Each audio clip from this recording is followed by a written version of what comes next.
Hi and welcome back to the Messy Bookshelf. Today I'm feeling a bit better, so I wanted to do a full video for you guys, and today is actually a bookish video. Today I'm going to talk about my top 10 YA LGBT reads. Some of these aren't necessarily considered YA, but I would consider them a good read for young adults, so I've included them in this list. So the first one is one that I read this year, and it is You Know Me Well by David Levithan and Nina LaCour. Both of these authors are well known for their LGBT reads. David Levithan has written books like Two Boys Kissing, Boy Meets Boy, and Every Day. Nina LaCour has written books like Hold Still, Everything Leads to You, and We Are Okay. This book is about a gay boy and a lesbian girl who don't really know each other, don't really know that either are part of the LGBT community, I guess, and they meet at a gay bar illegally, and they just create a friendship through helping each other through crushes and finding love and stuff. So it's a really good read, and it brings a lot of hope.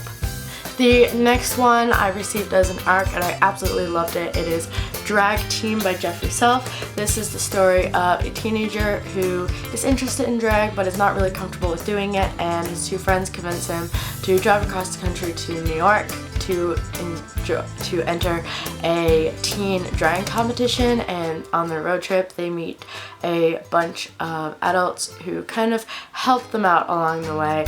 It was such a good read, and I was just getting into Drag Race at the time, so it was such an interesting to see such young people in this world, and it shows that you can start drag at any age. The next one I also received as an ARC, and it is Run by Cody Keplinger. I didn't realize this was an LGBT book until I was reading it and realized that one of the main characters was bisexual, which I really connected with because I myself am bisexual. And I thought it was really awesome that way that she handled it. It wasn't like necessarily something that was out and it was the main plot of the story. It was, oh, this character's bisexual, cool, whatever, but overall a really good read. The next one is a graphic novel, and it is Lumberjanes by Noelle Stevenson, Ellis, Waters, and Allen.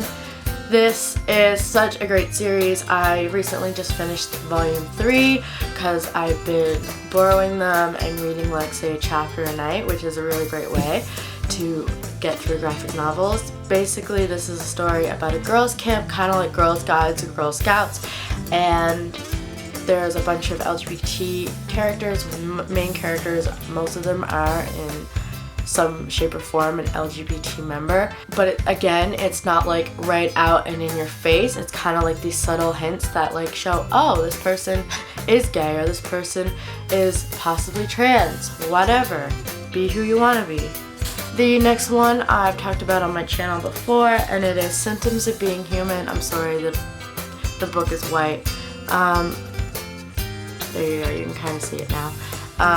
By Jeff Garvin. This is about a gender fluid teen who sometimes wakes up feeling feminine, sometimes wakes up feeling masculine, and dealing with that while going through high school, which is really tough on its own, but then not really having the acceptance, and then you're going to a new school and you're also the child of a politician, I'm pretty sure. There's a lot going on in this book regardless, and it's definitely a must-read. If you don't really understand what gender fluidity is, it really helps explain it. The next one you should not be surprised that it's on this list, and it is History Is All You Left Me by Adam Silvera.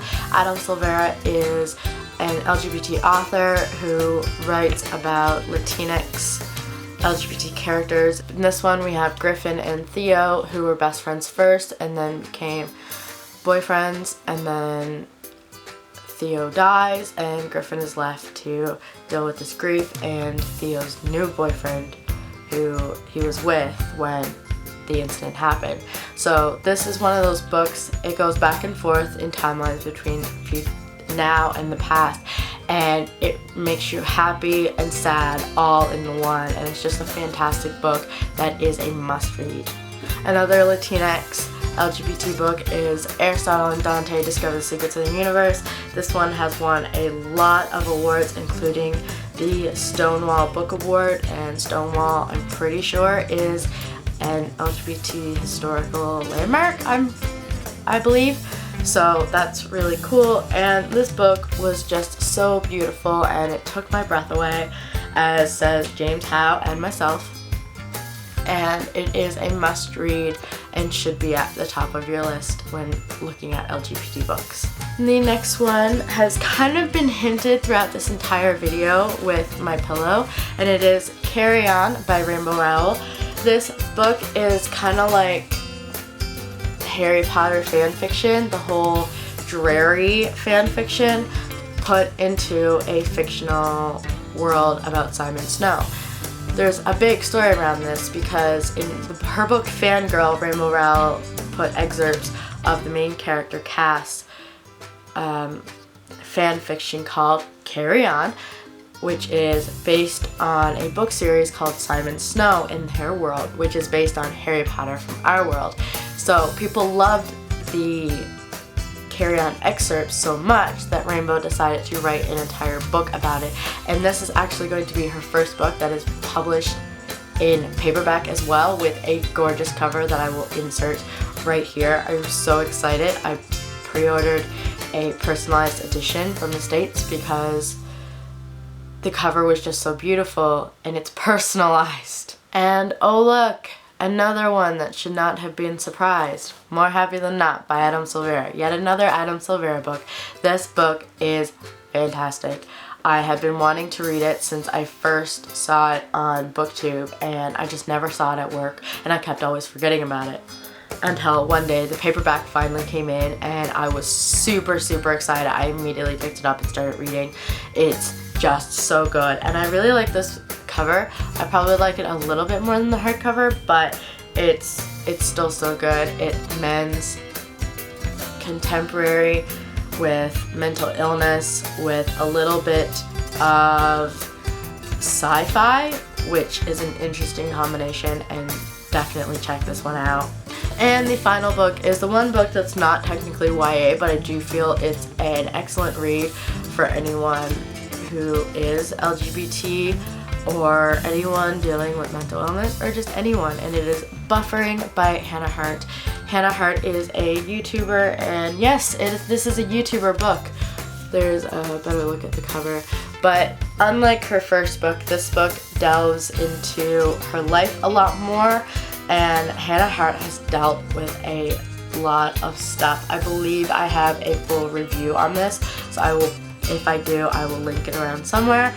But definitely check this one out, even if you're not a fan of Hannah's, because it was such an inspiring read and really easy to get through. I definitely was not bored. It did not take me very long to read this book, and it is one of my favorite nonfictions I've read in a while. Those are my top 10 LGBT books. Let me know down below if you like any of these, or what are your favorite LGBT books. Maybe I'll get some recommendations out there from it. If you like this video, please give it a thumbs up, and if you haven't already, please hit that subscribe button. I will see you tomorrow, and hopefully I will be feeling a lot better. Bye!